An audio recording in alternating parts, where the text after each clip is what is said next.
Hi guys, welcome back to Foliage Loft. My name is Liam, and today we're going to be talking about two of the fastest growing and some of the easiest trailing plants to care for, the Philodendron Brasil and the Scindapsus Pictus. So this week I got a message from my stepmom, and she had just put up some new shelving in her living room, and she was looking for a plant or two for this shelf. But she did have some very specific needs for these plants. So first off, she was looking for something that would do well in indirect light. Her living room doesn't really get much direct sunlight. And she did want them to be easy to take care of too. She is a beginner when it comes to houseplants, so definitely something on the easier side of things. And she definitely wanted them to be trailing plants. So after thinking about her options, I got back to her and I told her that probably some of the best choices for her would be the Philodendron Brasil and then also the Scindapsus Pictus. And then I thought, hey, this would be a great topic for a video too, so here we are. Now obviously I think all plants are beautiful, even if they're beautiful in their own particular and weird way, kind of looking at you, Burrow's tail. But I don't think anyone could look at these two plants I'm going to talk about here and not think they look absolutely incredible. And I think the Scindapsus Pictus and the Philodendron Brasil have a really nice yin and yang thing going on here. The Philodendron Brasil is this really lightly colored, pretty and happy looking plant. Kind of looks like Bob Ross himself painted these leaves with his watercolor paints, while the Scindapsus Pictus definitely has a bit of a darker beauty to it, with this really dark green foliage that's broken up by these brilliant specks of iridescent silver. So first up is the Philodendron Brasil, and this is one of the plants that I had my eye on pretty early on in my houseplant journey. I think it was probably early summer of 2020 when I really started to look for this plant to purchase. Due to everything that was going on last year, it was actually quite hard to find. And this is normally a very common houseplant, but I eventually did find someone in a local plant group that was selling some cuttings of this plant. So initially, I just had those few cuttings and the one vine.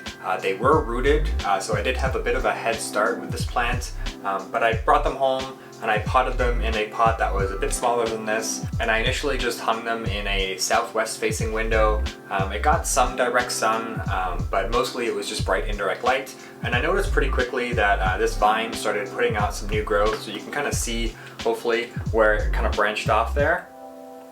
And this vine quickly started putting out some new leaves, and you can see some of these leaves are really, really beautiful here. But it definitely did take some time for all of these new shoots to appear on the crown of the plant. Most of the original leaves are gone now. They started to yellow up and die off.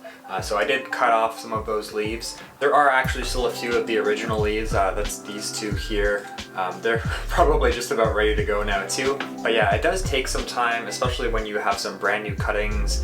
It's going to take some time for those roots to develop. So you're always going to see the growth on your plant under the soil first, before you start seeing the growth on top of the soil. So I know that wait can sometimes be pretty agonizing. You're just really excited for all this new growth to appear, but you just have to be patient sometimes and let your plant establish itself first, especially the root system. That's super important, before all this fun growth starts to appear. And once this plant does start to grow, it's just so fun because every single leaf is going to be completely unique and a different pattern, a different design. Now obviously each of these leaves do follow a similar kind of blueprint in terms of the variegation. So typically you'll get this one long creamy stripe that runs down the center, and then you'll often get a kind of lighter lime green variegation surrounding that center stripe, but the size of this middle stripe and the kind of pattern around that center stripe can vary quite dramatically from leaf to leaf. And you can see on quite a few of these smaller leaves, especially here on the new stems, these ones are almost entirely creamy yellow, which is kind of neat. So yeah, you never really know what you're going to get with this plant. So yeah, I think right now this plant looks kind of odd because you have this really long vine here on the side and then all these new shoots that are just kind of taking off. But I think by the end of this growing season, a lot of these new stems are going to be quite a bit longer. They're going to start to trail, and this plant is just going to look so much more full and impressive by the end of the season. And the Philodendron Brasil is just a wild cultivar or variation of the heartleaf philodendron, which is this guy here. So you can probably see quite similar in terms of structure and leaf shape. It's just missing that color and variegation on the front of the leaves. But if you think the Philodendron Brasil is a little bit too showy or too colorful or it doesn't quite fit your style and you want something a little bit more plain, I would definitely recommend the regular heartleaf philodendron in its place. But I do think it is pretty hard to say no to the Brazil. The leaves are just so pretty. They look like they're painted on. It's like a ready-made piece of art that you can hang up in your home. And my experience with the Scindapsus Pictus was actually quite similar to the Philodendron Brasil. The Scindapsus is a pretty common plant too, but with everything going on last year, it was pretty hard to find them. I did end up finding someone selling some cuttings on a local marketplace, and that's these little guys here. So you can see they're quite small, and I ended up finding a full-size plant at a local nursery, and I really couldn't resist picking up the full-size one because I knew it was going to take a long time for these ones to get big. And here is the full-size Scindapsus Pictus that I ended up buying. And I think the first thing you probably notice about this plant is this really unique silver patterning or silver variegation you can see on the front. And I just really love the kind of dark matte green color contrasting with the silver variegation. I just think it looks so awesome. And another unique thing about this plant, I'm touching the leaves right now and they're super soft and velvety. They have a really unique feel to them. So this plant has been growing extremely well for me. You can kind of see towards the bottom of the stem, some of these leaves are getting a little bit small, and this can happen for a few reasons. First off, your plant might not be getting enough light.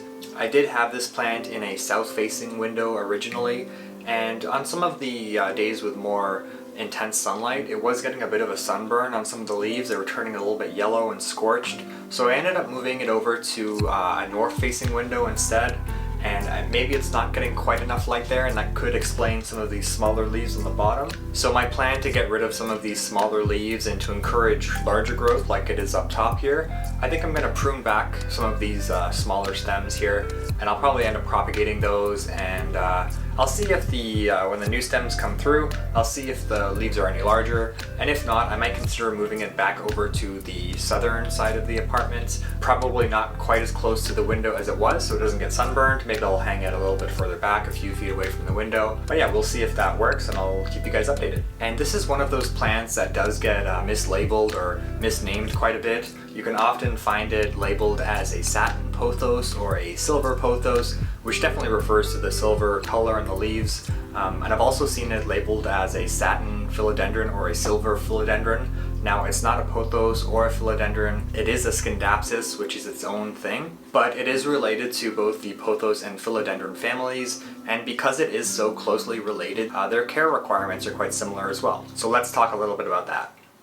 Both the Philodendron Brasil and the Scindapsus Pictus have extremely similar care requirements, so I'm just going to basically talk about them together here. And although these plants will both do pretty well in just about any lighting situation you'll throw at them, they're definitely going to do the best in bright indirect light. Just be careful putting them up right against the window, especially if it's facing south. There's a lot of direct sunlight coming in. Like I said with the Scindapsus, it did get a little bit of sunburn. And I think it is a little bit more sensitive to the sun than the Philodendron Brasil, just because the leaves are a little bit darker and it's going to absorb more of that energy. I've had the Brasil in a south-facing window for pretty much the entire time I've had that plant, and I haven't seen any sun damage whatsoever on that plant, because I would imagine that the lighter color of those ones, especially the more creamy and yellow colored leaves, those ones are going to reflect quite a bit more light than the dark Scindapsus would be able to. And these plants also do really well in a wide variety of humidity conditions too, so as long as your home is above, say, 20%, which is pretty low, you should be totally fine with both of these plants. I think the Scindapsus in particular is good at handling low humidity. It does have some thicker leaves that are going to help to deal with that. And when it comes to watering these plants, they both seem to be pretty easygoing overall, and they're pretty straightforward to figure out. I typically like to wait until the top few inches of the soil are dry before I water these plants again. But obviously the one thing you do want to watch out for with both of these plants is overwatering. So they're both fairly susceptible to root rot, and they don't want to be moist all the time. They definitely need to dry out a little bit. And I typically find myself watering these plants about once a week in the growing season. So due to their fast growing nature, both of these plants are going to enjoy some fertilization in the growing season. So pretty much every other time I water, I'll add some liquid fertilizer into the watering can just to provide the plants with that extra boost of growth. And when it comes to houseplant pests, Both of these plants are fairly resilient and pretty hardy. I haven't had any problems with either of these plants when it comes to pests, but they both can get scale, and they can both get spider mites, and I know the Philodendron Brasil can sometimes get some mealybugs too, so watch out for those. So I think that's going to wrap it up for today's video. So if you're looking for a striking, affordable, and easy care trailing plant, I would definitely recommend you check out the Philodendron Brasil and the Scindapsus Pictus. They're both awesome. So I hope you guys enjoyed this content. If you did, please make sure you hit that like button down below. It really helps the channel out a lot. And make sure you hit subscribe for more content. I am also on Instagram if you would like to connect on there as well, so you can find me at Foliage Loft. So I hope you guys have a great day and make sure you stay safe. See ya!